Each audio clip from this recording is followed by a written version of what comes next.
Violent লাভ, হিংস্র প্রেম, দ্বিতীয় খণ্ড। গল্পের প্রথম অংশ।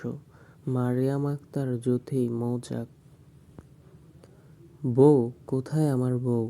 আকম্বিক তর্জন দিয়ে খানবাড়ির মেইন দরজা দিয়ে ঢুকতে ঢুকতে উক্ত কথাটা বলল আরিশ। তখন সময়টা ছিল দুপুর 12টা নাগাদ। বাড়ির কর্তারা ছিল ব্যবসার কাজে নিজেদের অফিসে। কর্ত্রীদের রান্না প্রায় শেষের দিক, তাই একে একে সবাই গোসলের প্রস্তুতি নিল।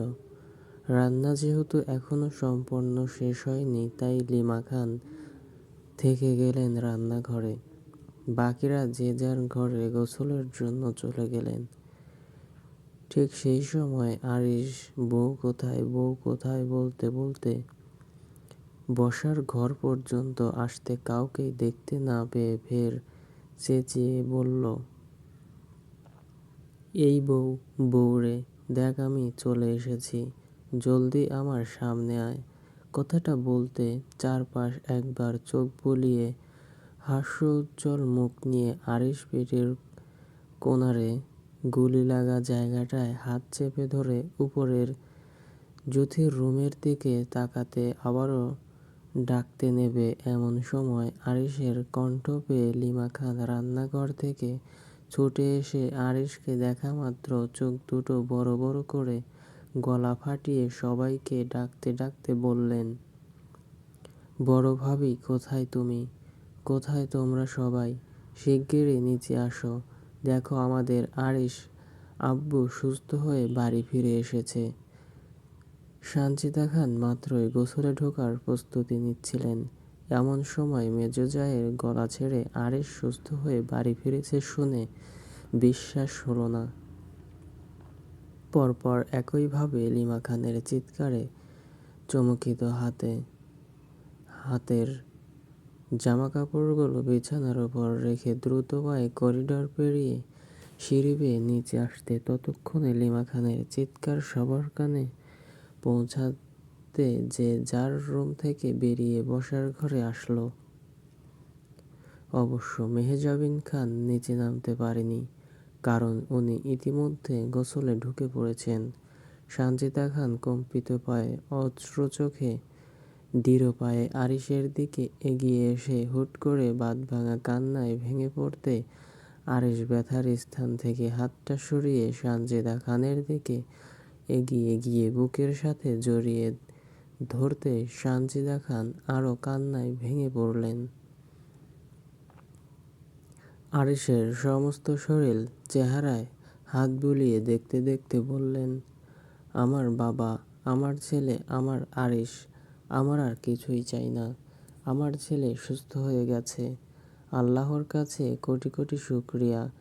তার দরবারে একটাই প্রার্থনা, আমার ছেলেটা যাতে সুস্থ থাকে, ভালো থাকে।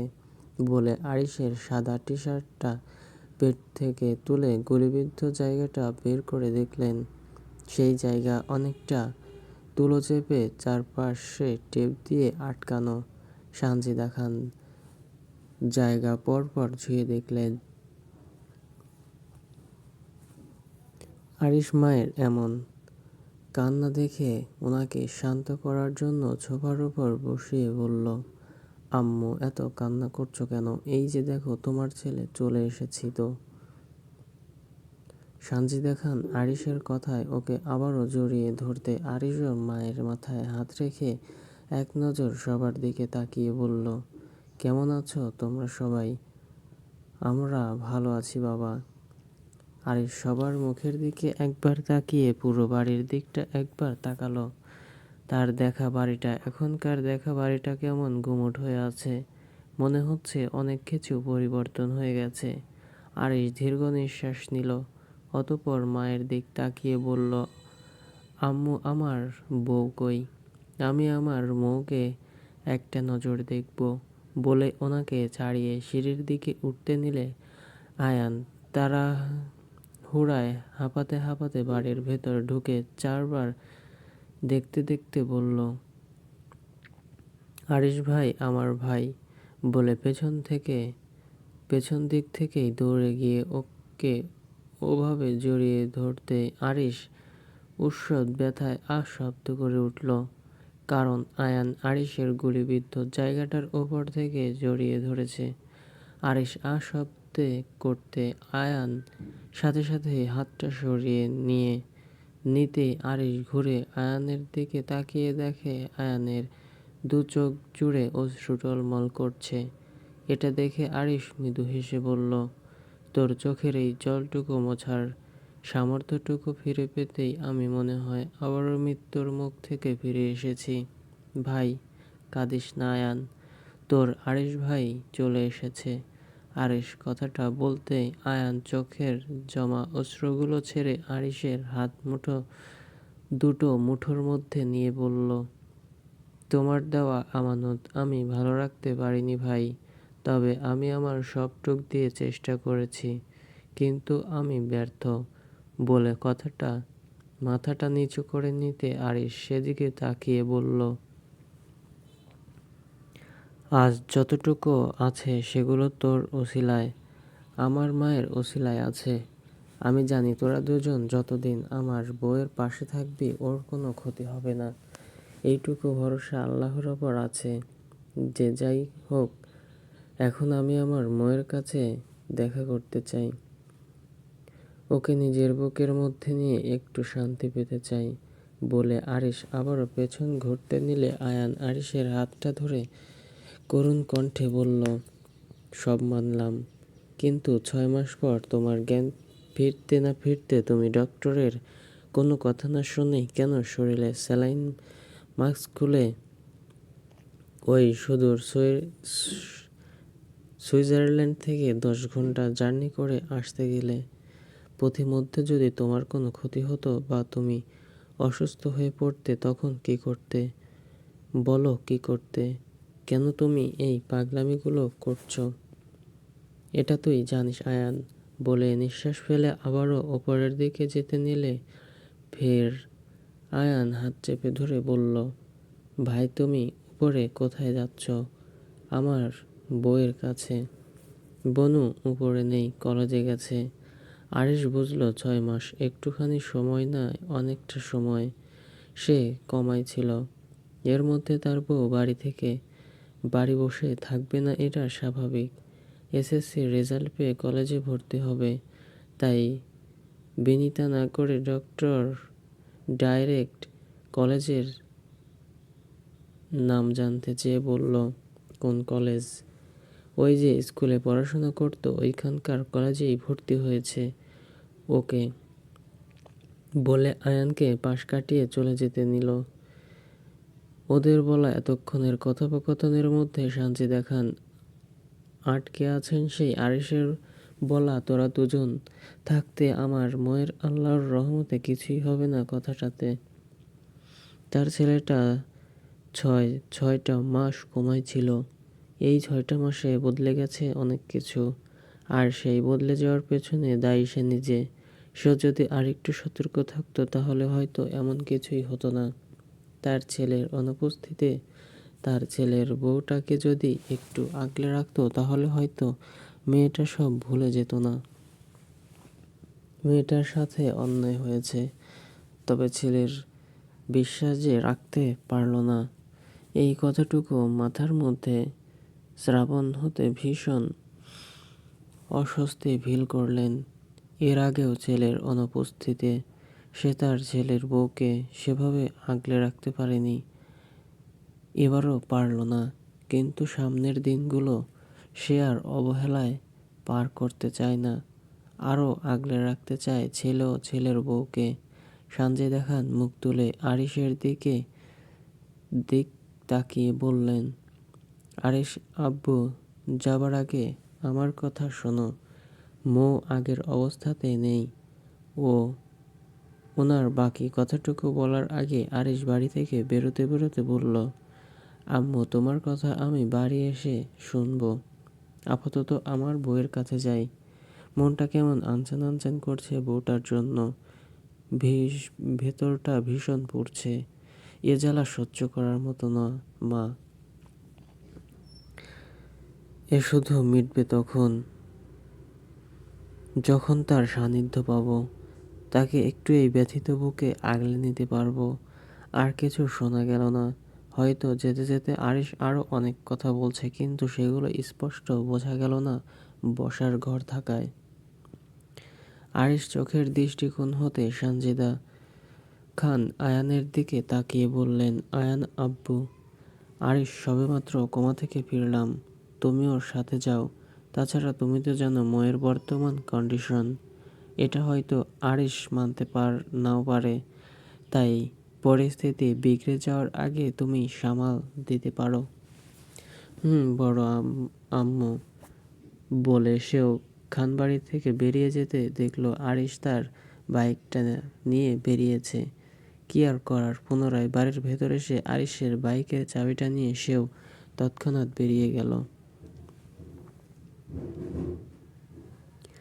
বেলা দুপুর 12:30। ছাত্রছাত্রীদের বিরতি টাইম। কেউ কেউ ক্যান্টিনে পেট পড়তে গেছে, কেউ কেউ মোটা বটগাছের নিচে বসে ক্লান্তি দূর করছে। সাথে টুকিটাকি ঘুষ গল্প তো আছেই। আবার কেউ কেউ ক্লাসরুমেই রয়ে গেছে, আবার কেউ কেউ পড়াশোনা পুনরায় নোট করে নিচ্ছে। সামনেই ফার্স্ট সেমিস্টার পরীক্ষা। এবছর সেভাবে পরীক্ষার প্রস্তুতি কেউই নিতে পারেনি। এই জুলাই আন্দোলন গেল, তারপর 25 সালে 24-এর প্রভাব অনেকটা রয়ে গেছে।